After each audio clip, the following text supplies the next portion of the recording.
عالم اسلام میں سے عالم عرب ان کے شکنجے میں جا چکا، کیوں بنا کر کھڑے ہوئے ہیں اسرائیل کو ماننے کے لیے اور سر تسلیم خم کرنے کے لیے؟ بہرحال نوٹ کر لیجئے، عالم عرب جا چکا۔ کوئی دن کی بات ہے، میں سنسنی پیدا نہیں کرنا چاہتا، لیکن حالات اور واقعات سے نگاہیں بند کرنا بھی کوئی دانش مندی کی بات نہیں۔ یہ ایودھیا کی مسجد شہید کی گئی، ابھی یہ ایک بہت بڑا مزار جو ہے شہید کیا گیا، اور اس کے ساتھ کئی مسجدیں شہید کی گئی۔ یہ سب کیا ہے؟ یہ مسلمانوں کی نفس دیکھی جا رہی ہے کہ کوئی غیرت اور حمیت نام کی کوئی شے باقی ہے؟ جیسے علامہ اقبال نے وہ نظم لکھی تھی، عبدالقادر روہیلا بڑا ظالم جفاجو کینہ پرور تھا، لیکن یہ کہ اس نے جو ایک ٹیسٹ لیا تھا کہ وہ جو عورتیں ہیں تیموری خاندان کی، ان میں کوئی رمق رہ گئی ہے؟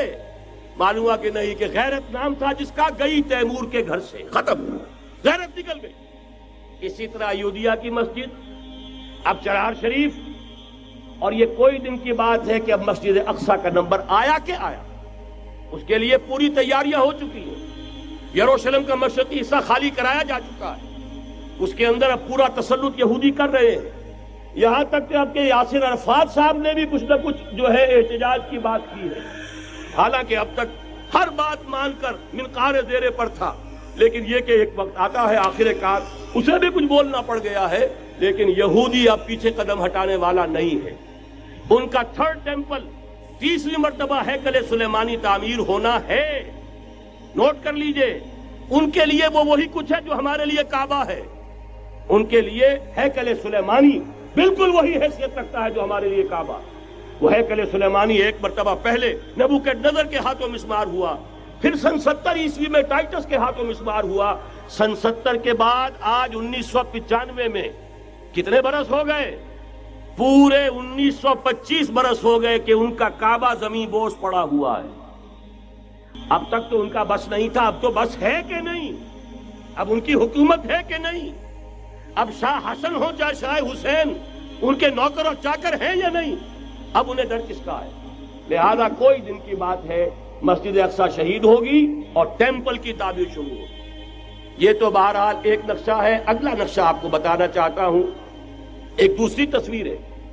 یہ تصویر ہے زمینی، ایک تصویر ہے آسمانی۔ وَمَكَرُوا وَمَكَرَ اللَّهُ وَاللَّهُ خَيْرُ الْمَاكِرِينَ۔ انہوں نے اپنی سی تدبیریں کی، اللہ نے اپنی تدبیر کی، اور ظاہر بات ہے اللہ کی تدبیر سے بہتر تدبیر کس کی ہوگی؟ چنانچہ یہودیوں کی سازشیں اس وقت بھی ناکام ہوئی تھی یا نہیں؟ ظاہر بات ہے جاء الحق وزهق الباطل ان الباطل کان زهوقا۔ لہذا یہ آیتیں دونوں اعلان کر رہی ہیں کہ یہودیوں کی سازشیں بالآخر ناکام ہوں گی اور دین حق کا بول بالا ہو کر رہے گا۔ یہ تو ان آیتوں سے ظاہر ہے۔ یریدون لیطفئوا نور اللہ بافواہہم واللہ متم نورہ ولو کرہ الکافرون۔ یریدون ان یطفئوا نور اللہ بافواہہم ویابى اللہ الا یتم نورہ ولو کرہ الکافرون۔ هو الذی ارسل رسولہ بالہدی ودین الحق لیظہرہ علی الدین کلہ ولو کرہ المشرکون۔ اللہ نے تو بھیجا ہی ہے اپنے رسول کو اس فیصلے کے ساتھ اور یہ ذمہ داری اور مشن دے کر کہ جو دین حق آپ کو دے کر بھیجا جا رہا ہے اسے غالب کیجئے، نافذ کیجئے، قائم کیجئے۔ اس مشن کے ساتھ بھیجا جا رہا ہے۔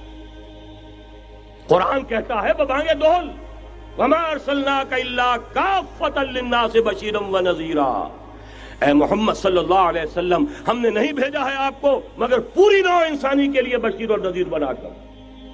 تو جان لیجئے کہ یہ مقصد بعثت محمدی صلی اللہ علیہ وسلم بتمام و کمال اس وقت پورا ہوگا جب کل عالم انسانیت پر، کل روئے ارضی پر اللہ کا دین اسی طرح غالب ہو جائے گا جس طرح کہ محمد رسول اللہ والذین معہ صلی اللہ علیہ وسلم ورضی اللہ تعالی عنہم اجمعین، ان کے ہاتھوں سے، ان کے ایثار سے، ان کی قربانیوں سے، جن کا نقشہ آپ کے سامنے مولانا کھینچ چکے ہیں، ان کے اثار، ان کی قربانیاں، ان کی محنت، ان کی جفاکشی، ان کی سرفروشی، ان کے جان تن